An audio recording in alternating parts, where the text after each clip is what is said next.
After the well site has been carefully prepared to meet environmental, health, and safety standards, drilling can begin.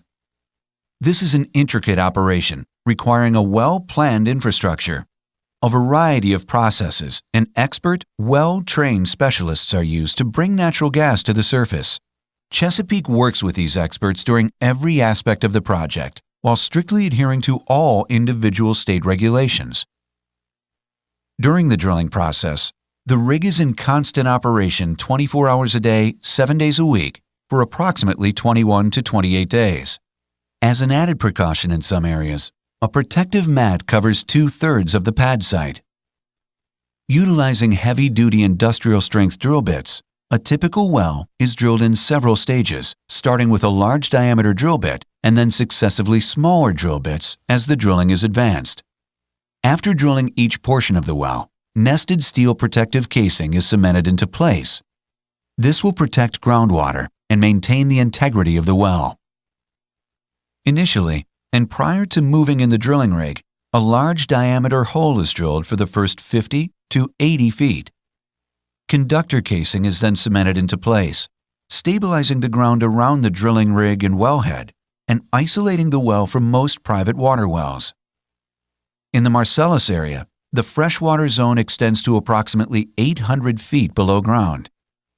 The freshwater zone consists of porous sandstone and rock stratas containing water within the pore space of the rock. Chesapeake utilizes air drilling until the hole is advanced to an average of 100 to 200 feet below the base of the freshwater zone. This provides added protection to the freshwater zone. A series of compressors and boosters generate the air that is used to lift the rock cuttings and fresh water into steel bins. The rock cuttings are then disposed of within state guidelines and permits. The drilling equipment is retracted to the surface and stored for the second stage of drilling.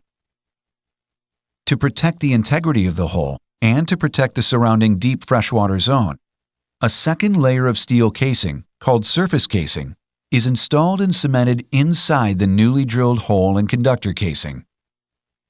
Cement is pumped down through the surface casing and up along the sides of the well to provide a proper seal. This completely isolates the well from the deepest of private or municipal water wells. A blowout preventer is installed after the surface casing has been cemented. The blowout preventer is a series of high-pressure safety valves and seals attached to the top of the casing to control well pressure and prevent surface releases. Next, a small drilling assembly is passed down through the surface casing. At the bottom of the casing, the bit drills through the float equipment and cement, continuing its journey to the natural gas target area as deep as 8,000 feet below the surface. The drilling method employed below the surface casing uses drilling mud, which is a non-hazardous mixture based on bentonite clay or synthetic thickeners. In addition to lifting the rock cuttings out of the hole, drilling mud also helps to stabilize the hole, cool the drill bit, and control downhole pressure. A few hundred feet above the target shale, the drilling assembly comes to a stop. The entire string is retracted to the surface to adjust the drilling assembly and install a special drilling tool. This tool allows Chesapeake to gradually turn the drill bit until a horizontal plane is reached. The remainder of the well is drilled in this horizontal plane while in contact with the gas-producing shale. Drilling continues horizontally through the shale at lengths greater than 4,000 feet from the point where it entered the formation. Once drilling is completed, the equipment is retracted to the surface. Then, a smaller diameter casing, called production casing, is installed throughout the total length of the well. The production casing is cemented and secured in place by pumping cement down through the end of the casing. Depending on regional geologic conditions, the cement is pumped around the outside casing wall to approximately 2,500 feet above the producing shale formation or to the surface. The cement creates a seal to ensure that formation fluids can only be produced via the production casing. After each layer of casing is installed, the well is pressure tested to ensure its integrity for continued drilling.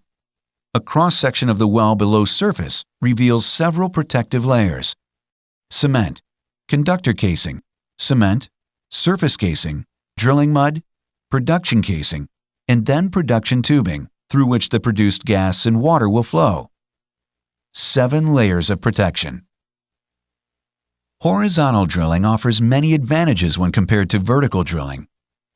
Since horizontal wells contact more of the gas-producing shale, fewer wells are needed to optimally develop a gas field. Multiple wells can be drilled from the same pad sites. For example, development of a 1,280-acre tract of land using conventional vertical drilling techniques could require as many as 32 vertical wells, with each having its own pad site.